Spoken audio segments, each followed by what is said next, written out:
Tranche de couple, Un podcast de Guillaume et Max. la vie à deux, au fil de l'eau.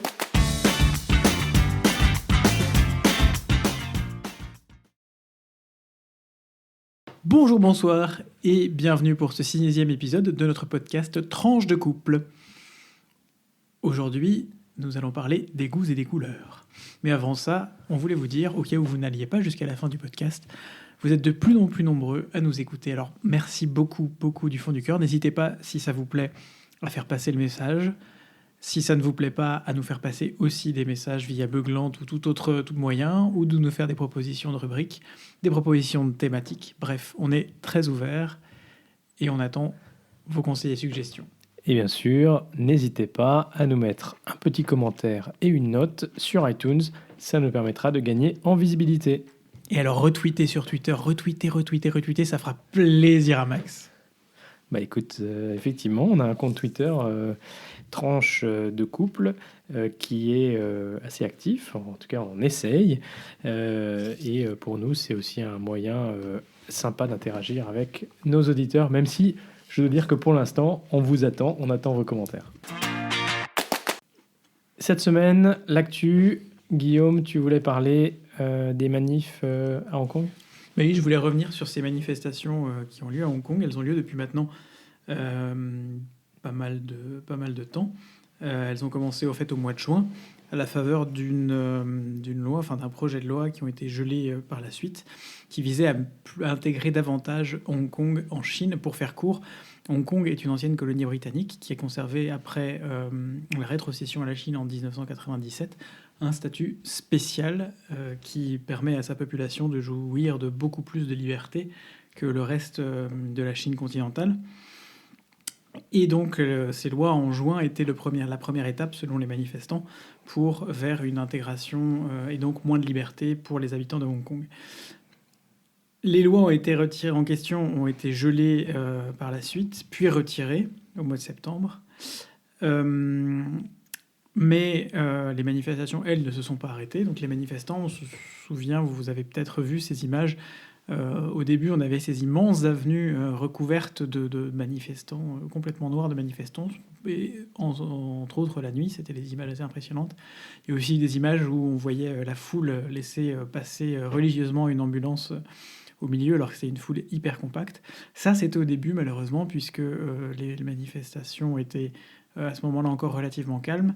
Là, on est dans un moment où on est dans un mouvement qui devient un peu plus radical. Il y a une grande partie des manifestants qui considèrent que ce qui a été fait jusqu'à maintenant pour préserver le statut de Hong Kong n'est pas suffisant, et donc que le statut de la colonie et leur statut des habitants est en danger. Radical néanmoins, des deux côtés. Oui, j'y viens. Quand je parle de radicalisation, c'est que voilà, le mouvement s'installe.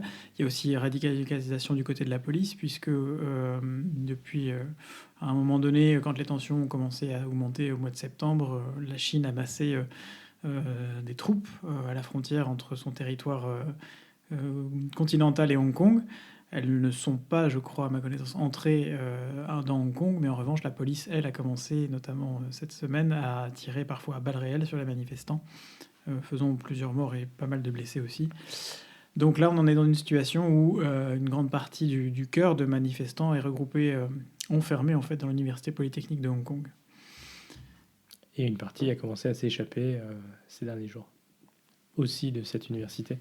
Mais voilà. C'est là aussi Oui, vas-y. Pardon, c'est là aussi où on peut voir finalement que les moyens technologiques peuvent être utilisés pour assurer la surveillance de masse de dissidents politiques, puisque les autorités chinoises et les autorités de Hong Kong utilisent en fait des systèmes pour reconnaître les visages des manifestants, et ainsi pouvoir savoir qui manifeste et désobéit.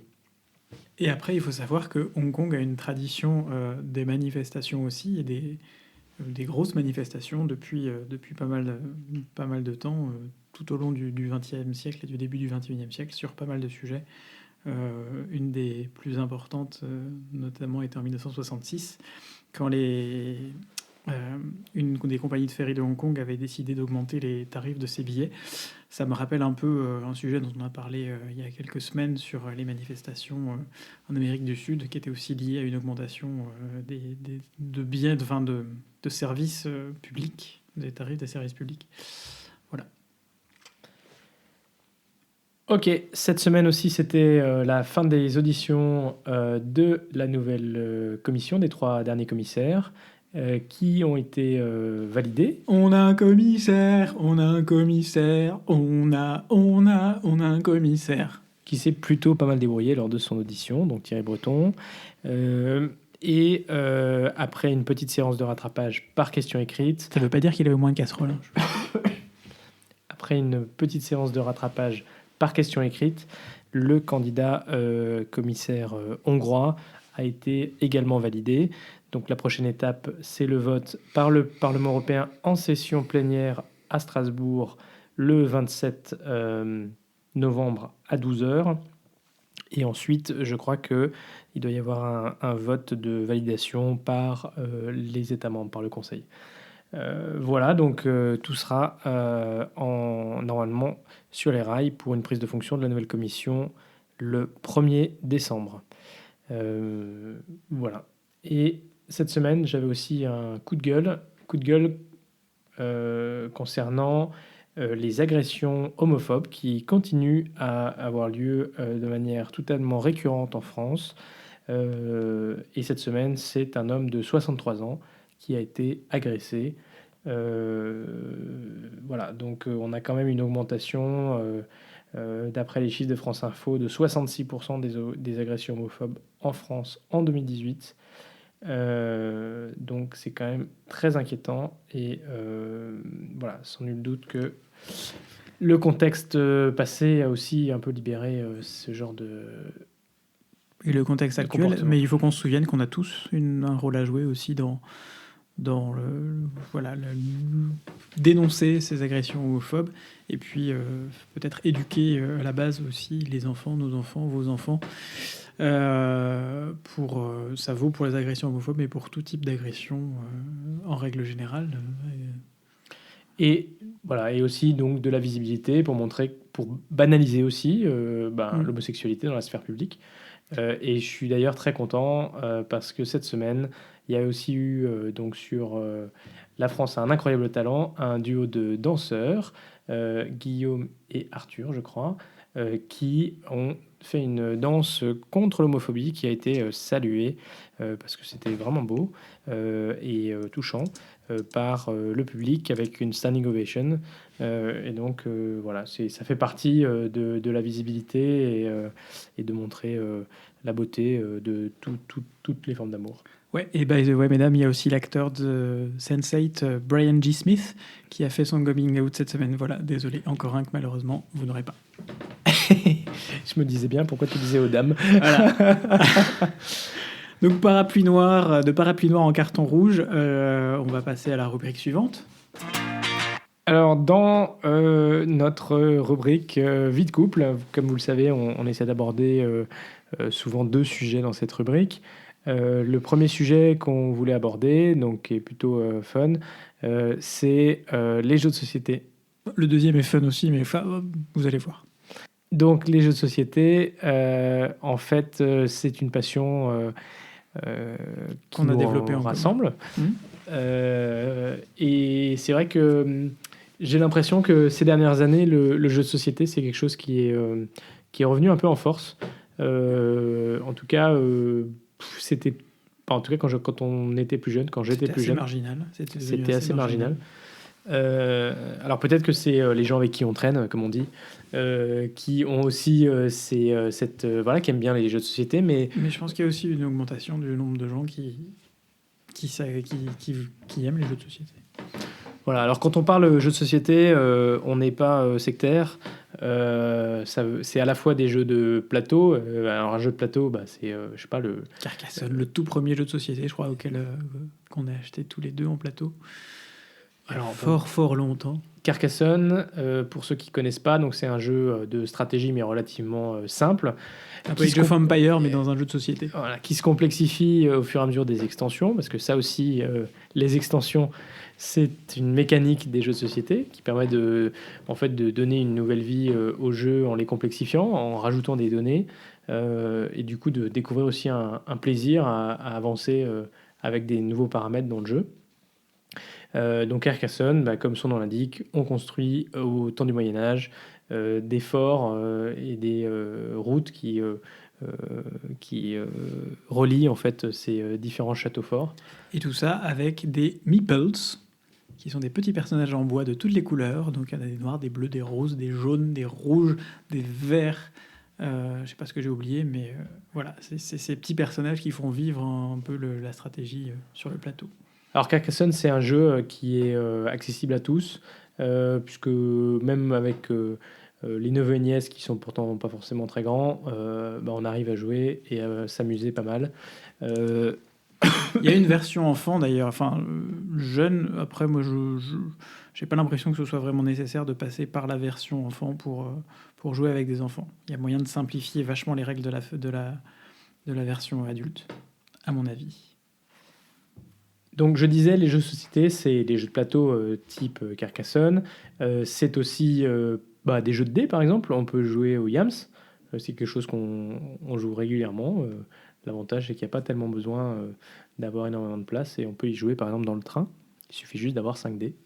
Dans la série des jeux de société aussi, nous, on joue pas mal aux jeux de cartes. C'est Max qui m'a remis le pied dans les jeux de cartes. Quand j'étais plus jeune, on a beaucoup joué avec mes grands-parents et avec mes parents au Rami. Et puis chez Max, ils ont une tradition autour de la canasta notamment. Alors il y a la canasta, le barbu, l'ascenseur. Enfin, les étés, on a passé pas mal d'étés en Bretagne ou en Provence à jouer à des jeux de cartes. Et je trouve ça aussi très sympathique. Et à côté de ça, nous, on a pas mal d'autres types de jeux aussi. Ce qu'on cherche pas mal, c'est des jeux à jouer à deux. C'est pas toujours facile de trouver un jeu de société auquel tu puisses jouer à deux.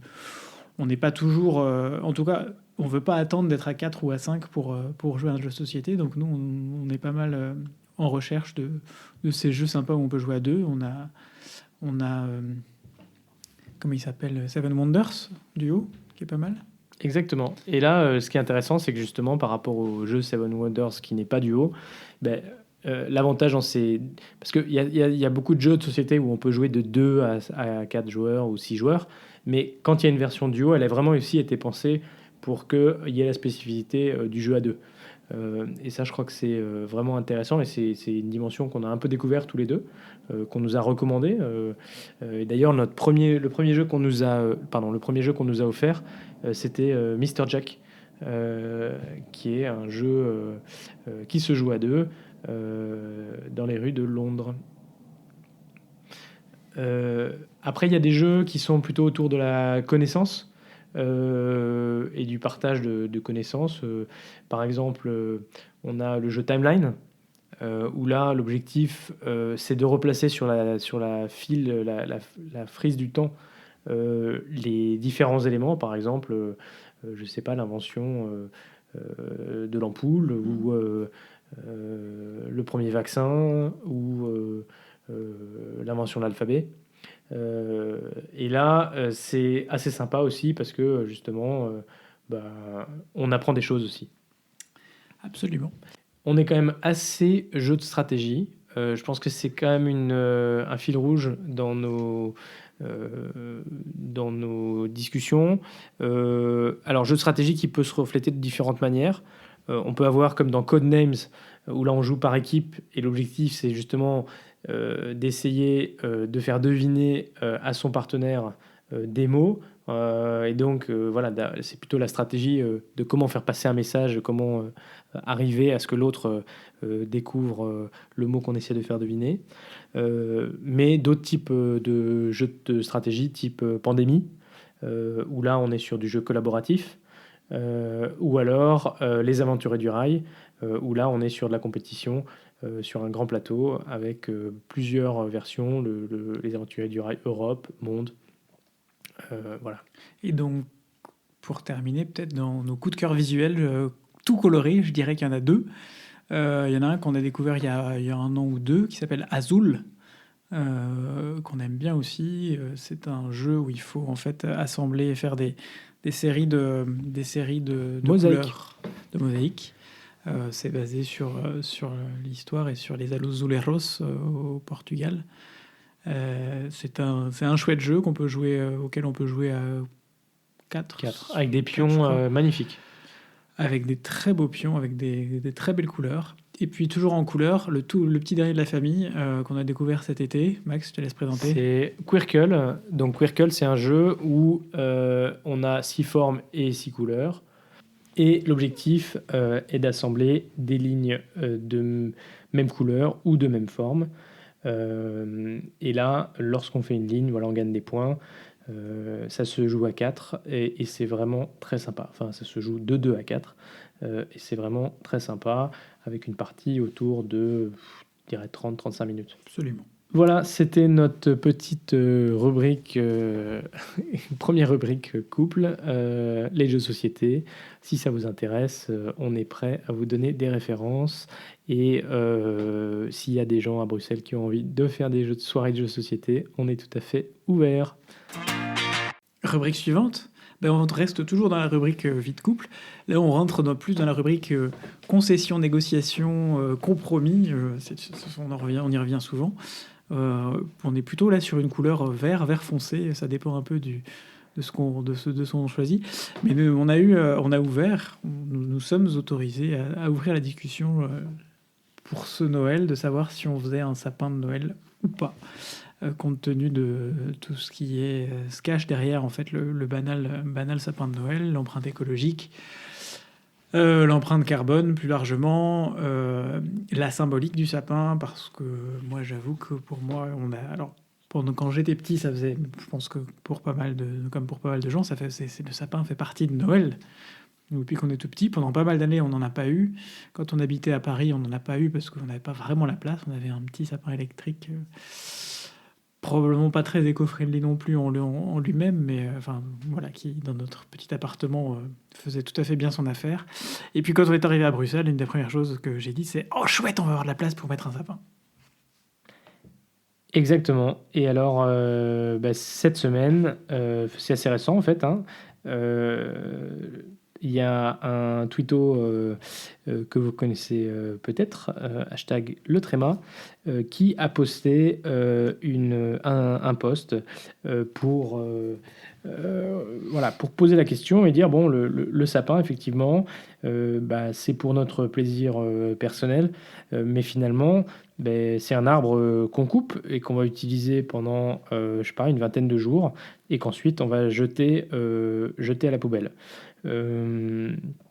Et finalement, c'est un arbre qui a poussé pendant, je sais pas, 7 à 10 ans, si on veut que ce soit suffisamment gros. Mais vous le savez aussi, les sapins, c'est ceux qui captent le CO2. Donc en fait, c'est super important. Et globalement... Les arbres, en général, captent le CO2. C'est un arbre. Oui, c'est ça. Mais bon, ça capte le CO2, donc c'est quand même pas neutre. Et la statistique, c'est que chaque année en France, on coupe l'équivalent de 5000 hectares de forêt pour Noël. Et il faut savoir aussi, pour rajouter, que les espaces où on plante des sapins sont des espaces où les sols deviennent très acides et donc impropres à toute autre culture, entre guillemets, que celle du sapin. Alors, il y a des forêts qui sont naturellement, évidemment, en sapin, avec des sols naturellement acides. Mais c'est vrai que plus on augmente la superficie de ces sols-là, plus ça crée des sols acides et donc qui ne seront plus propres à faire autre chose que du sapin sur le long terme. Donc Guillaume a mentionné le fait que le sapin, c'est quand même vraiment la symbolique de Noël. C'est un moment toujours important depuis qu'on est ensemble, depuis qu'on habite à Bruxelles, puisque Guillaume l'a dit, c'est le moment où on a commencé à mettre un sapin chez nous. Un moment sympa. On a toujours ces discussions à partir du mois d'octobre, novembre, de savoir à quel moment est-ce qu'on va acheter le sapin. Guillaume étant très enthousiaste et à la limite, dès le 1er décembre, souhaiterait le mettre en place.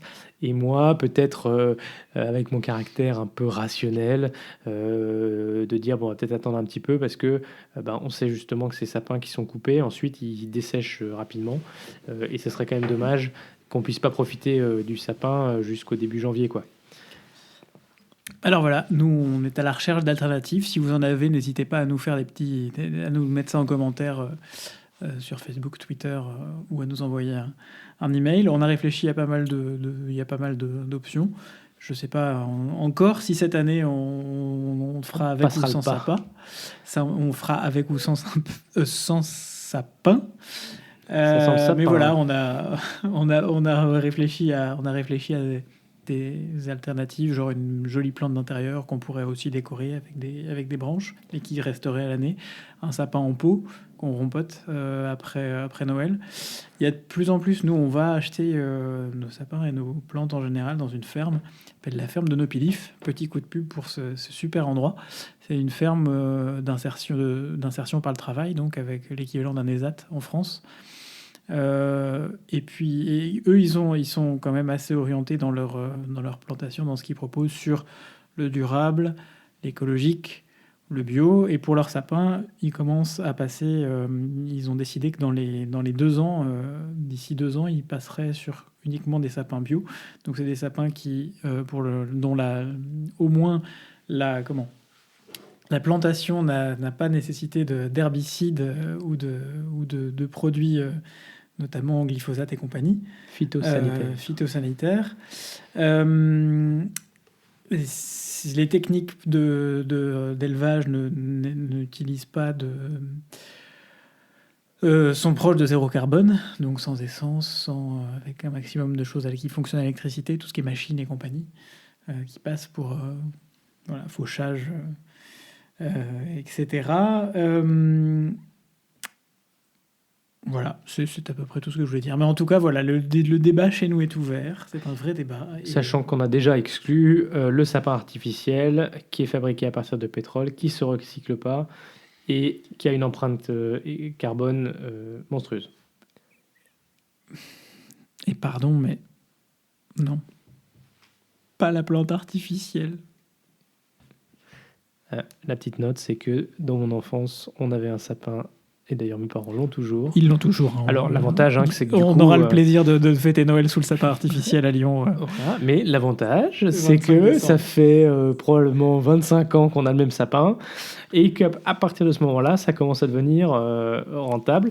Il faut 10 ans pour qu'un sapin artificiel consomme moins de CO2. Pour le coup, ça, c'est un sapin artificiel qui a été bien rentabilisé. Chaque année, on le sort du carton et du coup, il faut le remettre en forme parce que vous imaginez qu'il a passé les bras repliés pendant toute l'année, les bras repliés. Voilà, c'est aussi, ça fait partie aussi des traditions de Noël. Voilà pour la rubrique vie de couple en 2 temps, comme d'habitude. Bon, en fait, je pense que l'année prochaine, on sera dans notre nouvelle maison et on aura peut-être envie de faire un sapin. Ouais, le débat reste ouvert.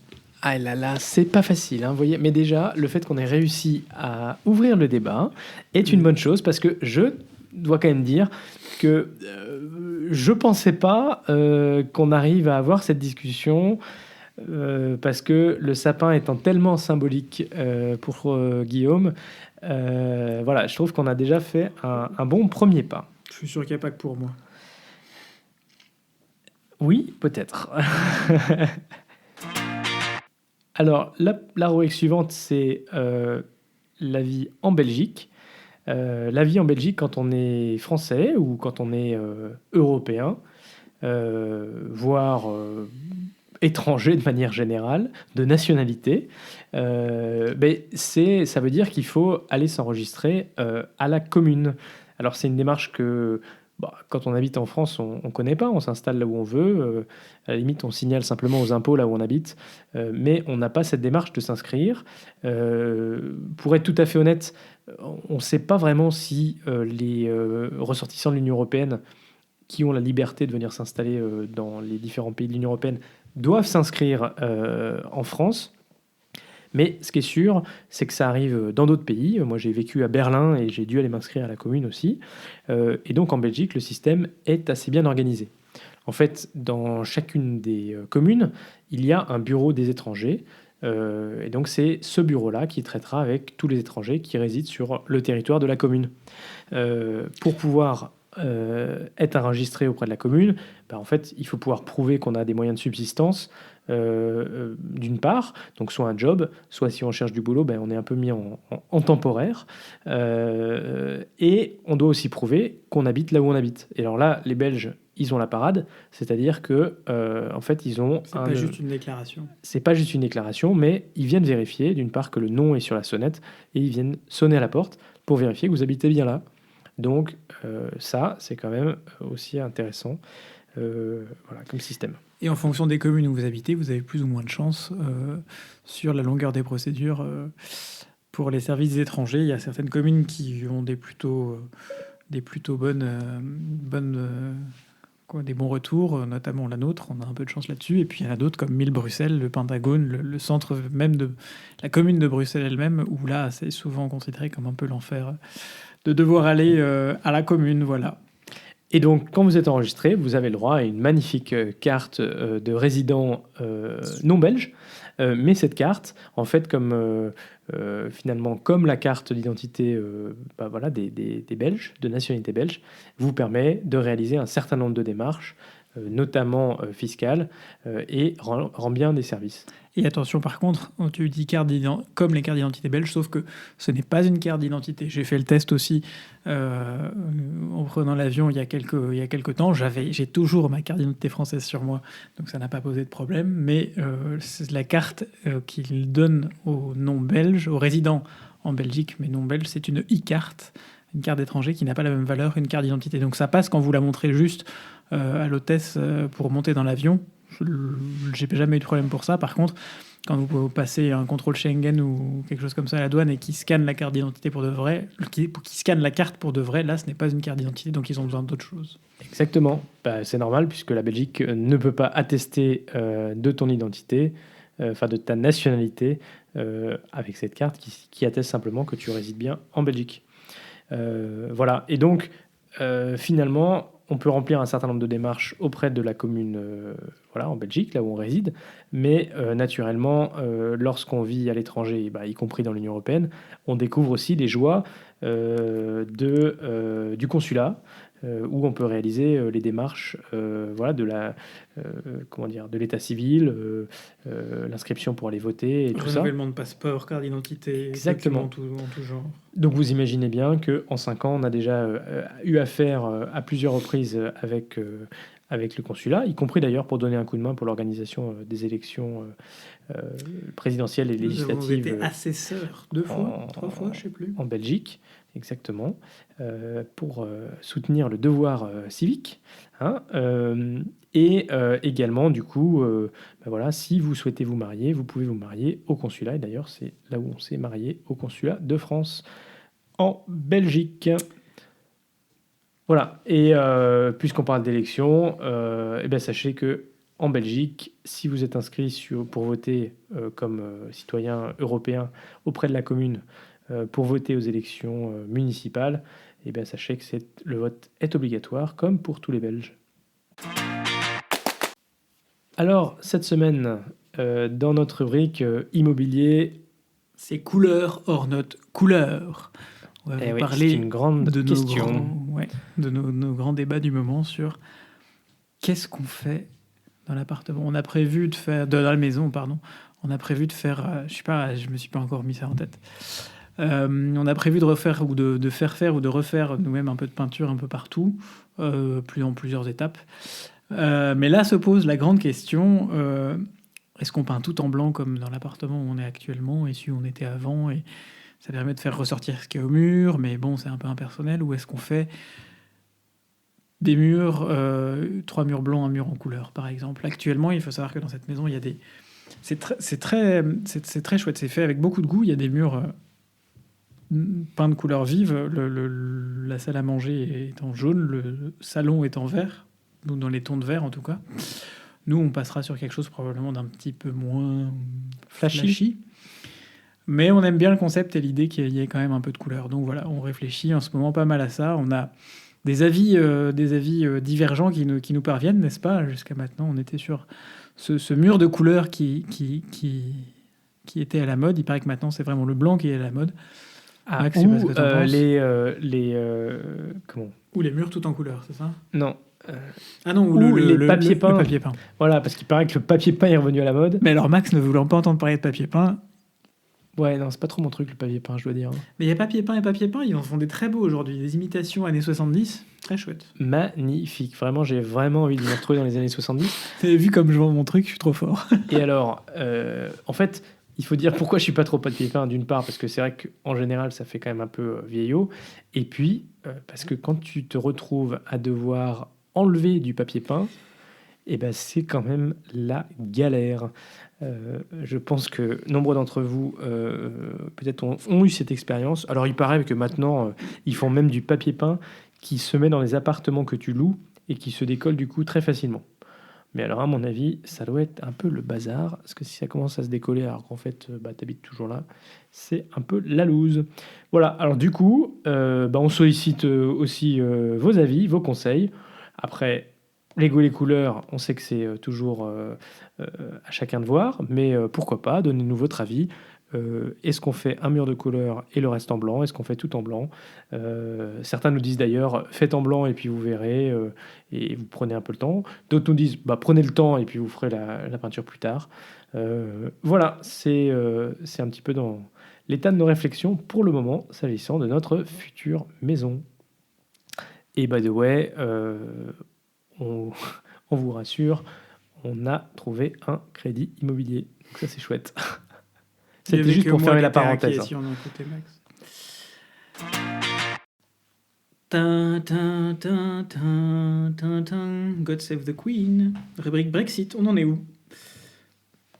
Alors, pour le Brexit, bon, depuis la dernière fois, il n'y a pas eu des masses d'avancées. On est vraiment dans la campagne électorale pour les élections qui auront donc lieu en décembre, qui en théorie devrait permettre à l'un ou l'autre parti de dégager une majorité. Je dis bien en théorie, parce que c'est de plus en plus incertain, et que ce soit quel parti et quelle majorité, et surtout quelle direction pour l'après-Brexit. Il y a quelques voix qui s'élèvent depuis quelques semaines pour dire que, notamment parmi les hauts fonctionnaires de l'Union européenne, pour dire qu'on envisagerait un non-Brexit du Royaume-Uni comme une option désormais à Bruxelles, ce qui n'était pas le cas vraiment jusqu'à maintenant. Ouais, alors moi, franchement, là-dessus, j'ai quand même envie de dire que beaucoup de gens se disent que le mieux, ce serait quand même que le Brexit n'ait pas lieu. Mais pour ça, il y a besoin d'un référendum qui est une option poussée par le parti travailliste, mais qui quand même reste une hypothèse à ce stade quand même assez lointaine. Et encore, même s'il y avait un deuxième référendum, de là à savoir si la réponse serait qu'il ne faut pas faire le Brexit, mais avec combien, quelle est la majorité qui serait obtenue, tout ceci est quand même très complexe. Voilà, donc tout ça pour dire que les Britanniques vont devoir faire un choix politique. On ne jugera pas des goûts, des couleurs.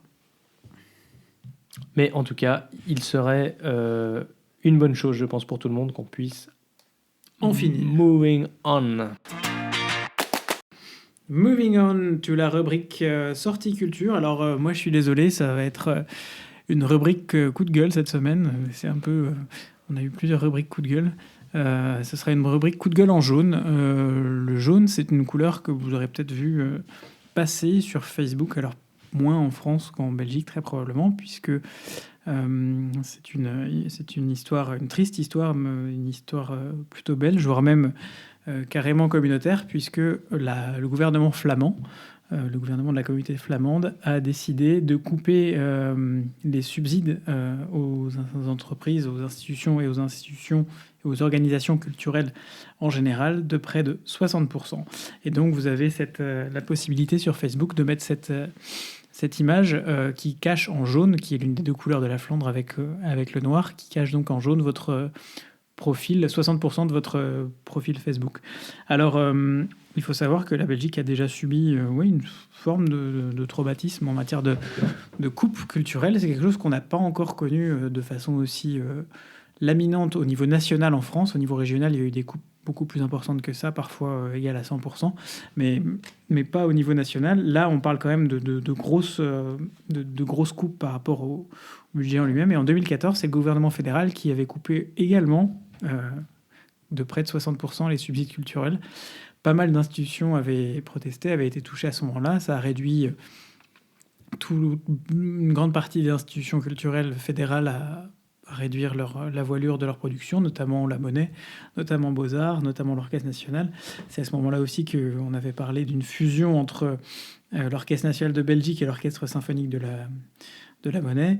C'est quelque chose qui n'est toujours pas digéré au sein de ces deux institutions, et donc c'est toujours des choses qui sont qui rapportent des choses qui sont compliquées et qui sont compliquées à vivre pour les gens qui travaillent dans ces institutions. Et donc là, on pense à toutes les institutions néerlandophones qui vont subir les mêmes coupes. Je pense qu'il y a d'autres moyens pour moi d'inciter les entreprises à diversifier d'inciter les institutions et les associations, les organisations culturelles à diversifier leurs revenus, notamment via le mécénat privé, notamment via la collaboration d'autres entreprises, que ce soit en mécénat d'entreprise ou mécénat de particulier. Il y a une mesure à avoir, et 60% de coupes, on n'est plus dans la mesure, on est vraiment dans la tranchée, là.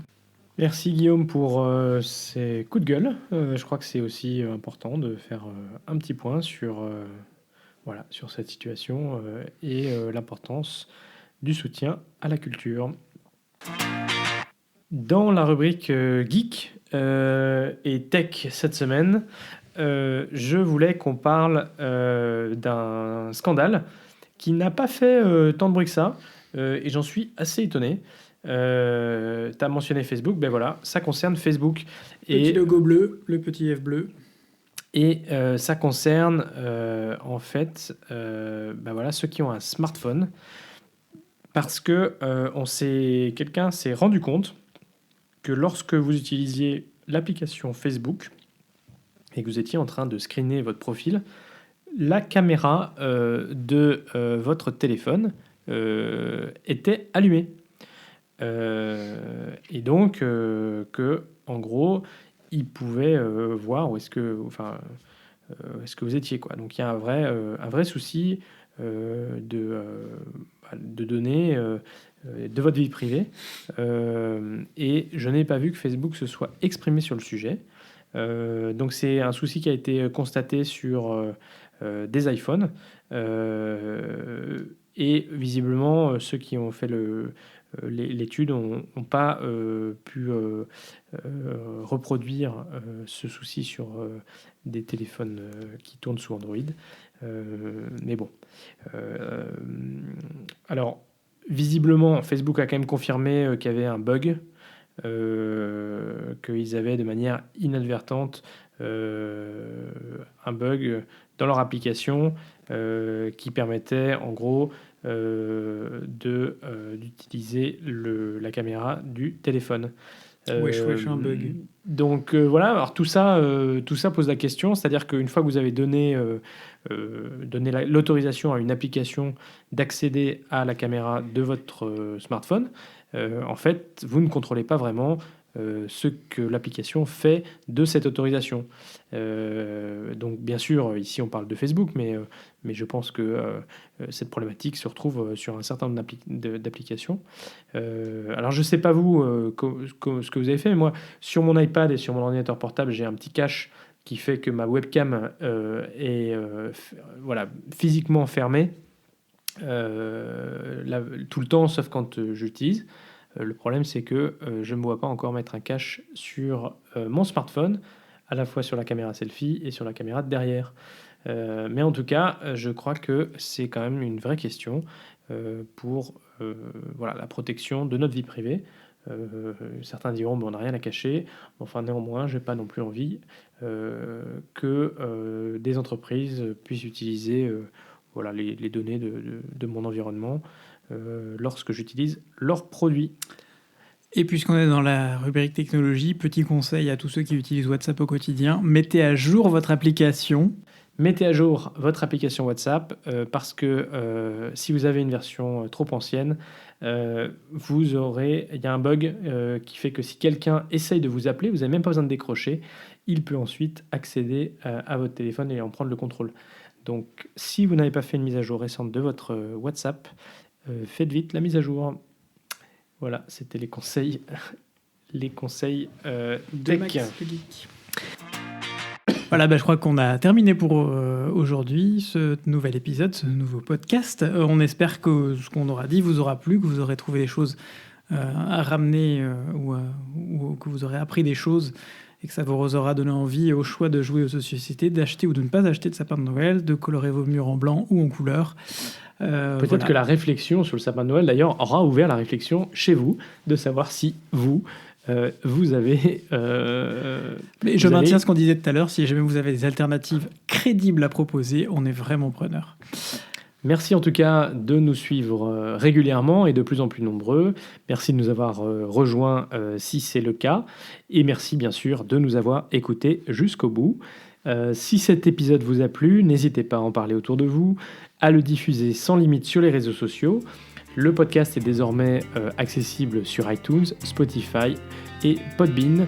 Et on en fait la pub sur notre Twitter, @tranche de le chiffre couple au singulier. Et vous pouvez bien sûr utiliser Twitter ou notre adresse email tranchedecouple@gmail.com pour nous envoyer des mots d'amour, des commentaires, des idées, des remarques, des beuglantes. Bonne continuation à toutes et à tous et à très vite pour de nouvelles tranches vitaminées.